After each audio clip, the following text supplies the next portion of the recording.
आज दिनांक 21 फेब्रुवारी 2025 रोजी मराठी प्रथम भाषा SSC बोर्ड पेपर झालेला आहे। त्याची उत्तर सूची आपण थोडक्यात पाहू। विभाग 1 होता गद्य। गद्यामध्ये अ मध्ये पहिला उपप्रश्न होता, गहिऱ्या गुलाबी पानांच्या रेशमी पताका नाचवत उभी असलेली झाडे। आता याचं उत्तर या ठिकाणी आहे, ही पिंपळाची झाडे पहा कशी गहिऱ्या गुलाबी रेशमी पताका नाचवत उभी आहेत ती। म्हणजे या ठिकाणी येईल पिंपळाची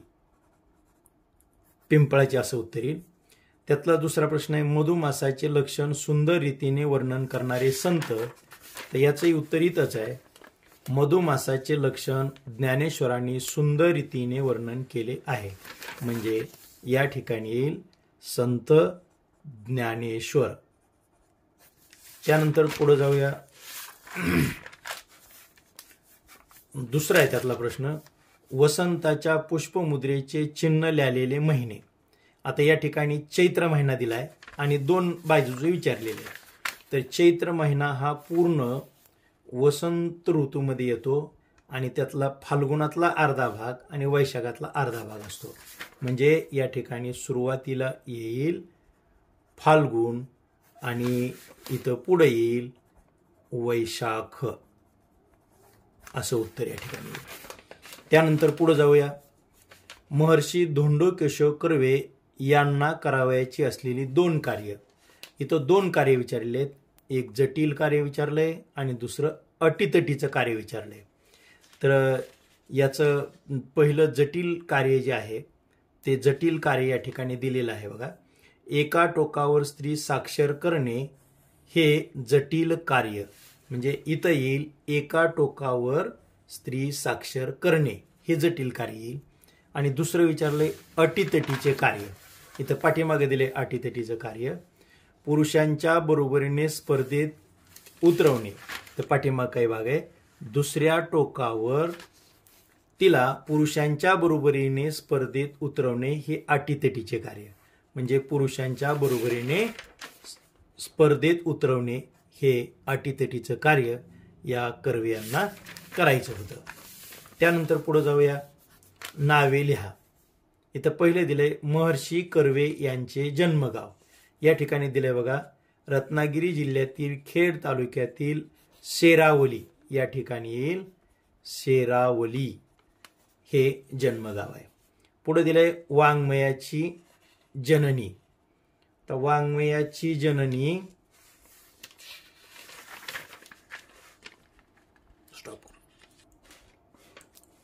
सरस्वतीला आपण वाङ्मयाची जननी मानतो। म्हणजे वाङ्मयाची जननी सरस्वती।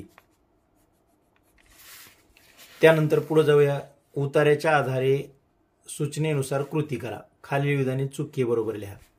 तहान लागली की आपण सरबत पितो। हे पहा या ठिकाणी दिलंय तहान लागली की आपण पाणी पितो। म्हणजे याचा अर्थ हे पहिलं विधान चूक आहे। दुसरं विधान पाहू, काही गोष्टी स्वभावानुसार गरजेनुसार केल्या जातात। आता इथं दुसऱ्याचं उत्तर आहे बघा, काही गोष्टी स्वभावानुसार गरजेनुसार केल्या जातात। म्हणजे दुसरं विधान बरोबर आहे। व्यायामाच्या अभावातून जीवनात दुःख निर्माण होते। तर या ठिकाणी बघा, आपल्या जीवनात अनेक दुःखे केवळ शारीरिक हालचाली आणि विशेषतः सर्वांगीण व शिस्तबद्ध व्यायामाच्या अभावातून निर्माण होतात। म्हणजे याचा अर्थ हे तिसरं सुद्धा बरोबर आहे। चौथा आहे, थकवा आला की आपण काम करतो। हे बघा, थकवा आला की बसतो, पडतो किंवा झोपतो। म्हणजे याचा अर्थ हे विधान चुकीचं आहे। त्यानंतर पुढे जाऊया, विधाने पूर्ण करा। ते न चुकता केले जाते जे। बघा आता इथं दिलंय, जे नाही केले तरी चालेल ते न चुकता केले जाते। म्हणजे या ठिकाणी काय येईल, ते न चुकता केले जाते जे नाही केले तरी चालेल. एवढं उत्तर इथं लिहिणं अपेक्षित होतं इथलं. बाकी ते बरोबर आहे. आपण तेव्हा झोपतो जेव्हा आपल्याला, बघा आपण केव्हा झोपतो, ज्यावेळी आपल्याला इथं दिलंय थकवा आला की बसतो, पडतो किंवा झोपतो. म्हणजे याचा अर्थ आपण तेव्हा झोपतो जेव्हा आपल्याला थकवा येतो, असं उत्तर या ठिकाणी अपेक्षित आहे. आता त्याच्यानंतर पुढं आपल्याला बघायचं आहे.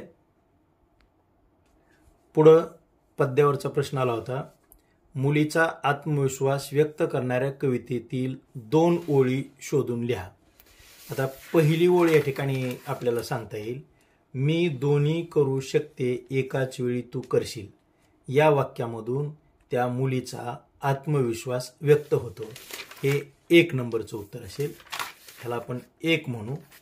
आणि दुसरं जे उत्तर आहे ते 2, नेमका येऊन पडतो तिच्या ओंजळीत, मुलगा पाहत राहतो आश्चर्यचकित.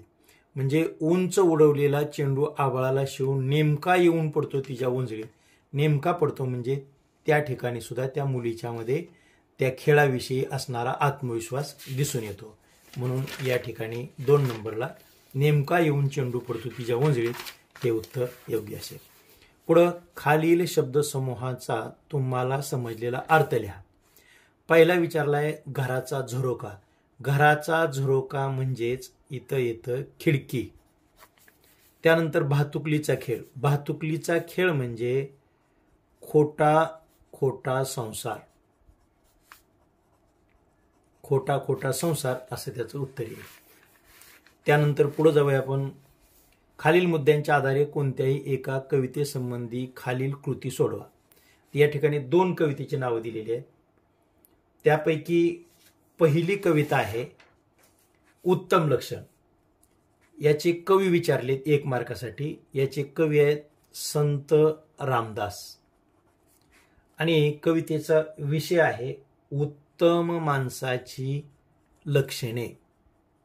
उत्तम माणसाची लक्षणे हा विषय आहे. आवडण्याची न आवडण्याची कारणे याला आपल्याला स्वातंत्र्य आहे. आपण काय लिहितो त्याच्यावरती ते अवलंबून आहे. दुसरी कविता आकाशी झेप घेरे. या कवितेचे कवी आहेत जगदीश खेबुडकर. हे या कवितेचे कवी आहेत.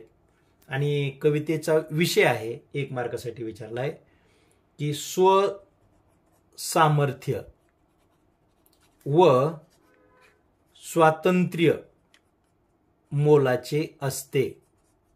स्वातंत्र्य मोलाचे असते असं याचं उत्तर अपेक्षित आहे. पुन्हा आवडण्याची आणि न आवडण्याची कारणं ही आपल्यावरती अवलंबून आहेत. कुठला भाग आपल्याला आवडेल सांगता येत नाही. त्याचं कारण आपल्याला या ठिकाणी लिहिणं आवश्यक आहे. पुढचा रसग्रहणावरती आलेले ओळी आहेत. तू झालास परिस्थितीवर स्वार आणि घडविलास नवा इतिहास. तू झालास मूक समाजाचा नायक आणि जागा केलास उभा बहिष्कृत भारत. या ठिकाणी या 4 मार्काचं उत्तर लिहिताना 1-2-3 गोष्टी महत्त्वाच्या आहेत. त्यामध्ये एक आहे कवितेचे नाव. तर कवितेचं नाव आहे तू झालास मूक समाजाचा नायक. 2 दुसरी गोष्ट महत्त्वाची आहे कवीचं नाव. कवी आहेत ज.वी. पवार. आणि तिसरी गोष्ट महत्त्वाची आहे की कोणत्या कविता संग्रहातून ही कविता घेतलेली आहे. तर त्या ठिकाणी नाकेबंदी या कविता संग्रहातून ही कविता घेतलेली आहे. या 3 गोष्टी येऊन बाकीचं उत्तर त्या प्रश्नाला अनुसरून आपल्याला 3 मुद्द्यामध्ये लिहावं लागतं. त्याच्यानंतर पुढं जाऊया आपण स्थूलवाचनाकडं. यामध्ये माणसे पेरा माणुसकी उगवेल या विधानाचा तुम्हाला समजलेला अर्थ हा तुम्हाला लिहिता येतो. टिपा द्या. जिद्दी लेफ्टनंट स्वाती महाडिक यांच्याविषयी तुम्हाला लिहिता येतं. इथं वस्तुनिष्ठ एक कृती आलेली आहे निर्मितीचा ठराव. म्हणजे उत्पत्ती कोशावरती आहे. तर निर्मितीचा कोणता ठराव झाला होता. तर उत्पत्ती कोश तयार करण्याचे कार्य हाती घ्यावे किंवा रचनेचे कार्य हाती घ्यावे हा ठराव या ठिकाणी संमत करण्यात आला होता. दुसरा आहे निर्मितीची जबाबदारी. कोणावरती सोपवली होती? तर याचं उत्तर आहे कृपा कुलकर्णी यांच्यावरती निर्मितीची जबाबदारी सोपवली होती.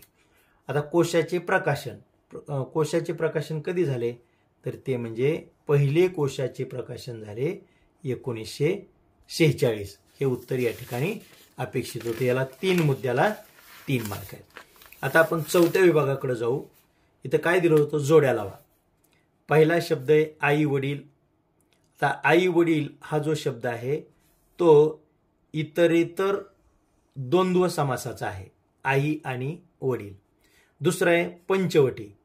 पंचवटी या ठिकाणी पहिलं पद संख्या विशेषण असल्यामुळं हे द्विगु समासाचं उदाहरण आहे. महाराष्ट्र म्हणजे महान असे राष्ट्र कर्मधारय समास आहे. आणि चहा पाणी समाहार द्वंद्व, चहा पाणी वगैरे, सुपारी, बडीशोप अशा पद्धतीने वेगवेगळे शब्द याच्यामध्ये समाविष्ट केलेले असतात, म्हणून ते समाहार द्वंद्व समासाचं उदाहरण आहे. त्यानंतर पुढे जाऊया आपण शब्दसिद्धी. शब्दसिद्धीमध्ये 4 शब्द दिलेले आहेत. प्रत्यय घटित आणि उपसर्ग घटित असं विभाजन करायला सांगितलं होतं. आता पहिला शब्द आहे भरधाव.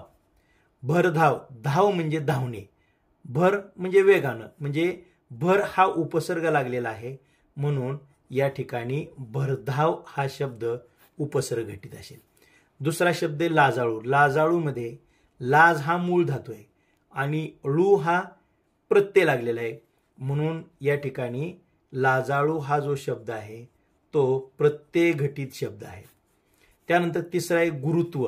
गुरुत्वमध्ये मुख्य किंवा मूळ धातू आहे गुरु आणि तो त्याला प्रत्यय लागलेला आहे, म्हणजे तो सुद्धा शब्द गुरुत्व म्हणजे प्रत्यय घटित शब्द आहे.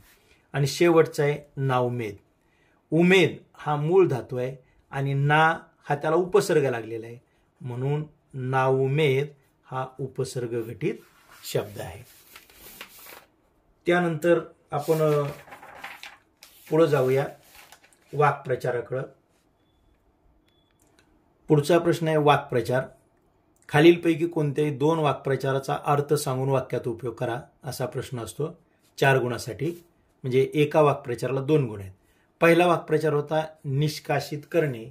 निष्कासित करणे म्हणजे जागेवरून हलवणे, किंवा दुसरा अर्थ आहे हकालपट्टी करणे असा त्याचा अर्थ आहे. दुसरा वाक्प्रचार होता मुग्ध होणे. मुग्ध होणे म्हणजे गुंग होणे. तिसरा होता पित्त खवळणे म्हणजे खूप राग येणे. आणि चौथा होता अचंबित होणे म्हणजे आश्चर्यचकित होणे. आश्चर्यचकित होणे असा त्याचा अर्थ होता. आणि वाक्यात उपयोग तुम्हाला तुमच्या विचारानुसार करता येतो. 2 वाक्प्रचार लिहायचे होते. पुढे जाऊया आपण दुसऱ्या घटकाकडे, म्हणजे प्रश्न चौथा आ, शब्दसंपत्ती सुरुवातीला आहे. खालील शब्द समूहासाठी 1 शब्द लिहा. इतरांना मार्ग दाखवणारा मार्गदर्शक असा 1 शब्द तयार होतो. वर्षातून एकदा प्रसिद्ध होणारे वार्षिक असा 1 शब्द तयार होतो. त्यानंतर पुढे दिले बघा, खालील शब्दाचे 2 समानार्थी शब्द लिहा. या ठिकाणी काय दिलंय? आई. आई या ठिकाणी जननी, त्यानंतर माता, त्यानंतर माऊली, त्यानंतर जन्मदात्री असे कोणतेही 2 शब्द या ठिकाणी 1 मार्कासाठी लिहिणं अपेक्षित आहे. पुढे खालील शब्दाचे वचन बदला. वचन ओळखा.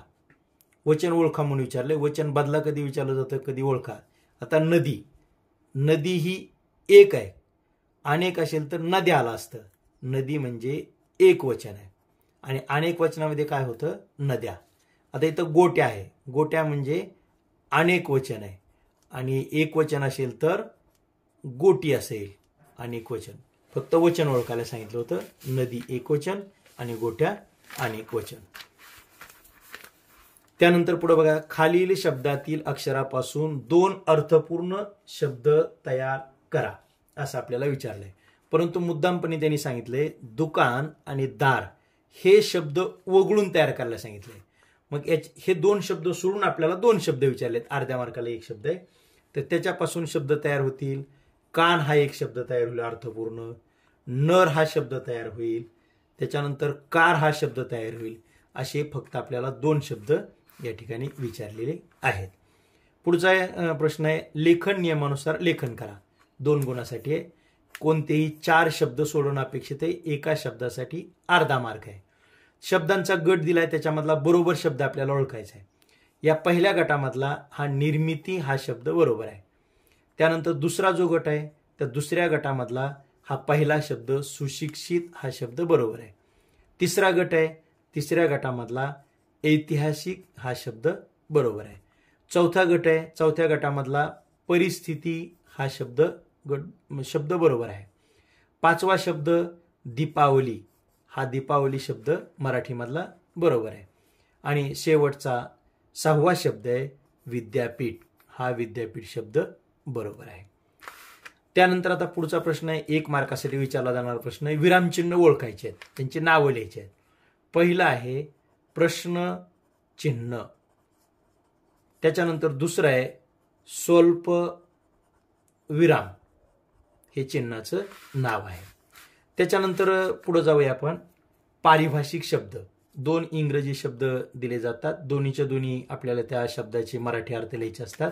अर्ध्या मार्कासाठी 1 शब्द आहे. ड्रामा, ड्रामा याचा अर्थ आहे नाटक. आणि दुसरं आहे बुक स्टॉल, म्हणजे पुस्तक विक्री केंद्र असा याचा अर्थ आहे. आणि त्यानंतर पुढचा जो 5वा प्रश्न आहे तो 5वा प्रश्न हा मुक्त उत्तरी प्रश्न आहे. याचं एक विशिष्ट अशा प्रकारचं उत्तर आपल्याला सांगता येत नाही. प्रत्येकाची उत्तरं वेगवेगळी असतात, परंतु उत्तरं कुणाचीही चुकत नसतात. कमी अधिक गुण मिळतात. महत्त्वाचे जे वस्तुनिष्ठ प्रश्न आवश्यक ज्याची उत्तरं आहेत ती उत्तरं आपण याप्रमाणे या ठिकाणी आज पाहिलेली आहेत. धन्यवाद.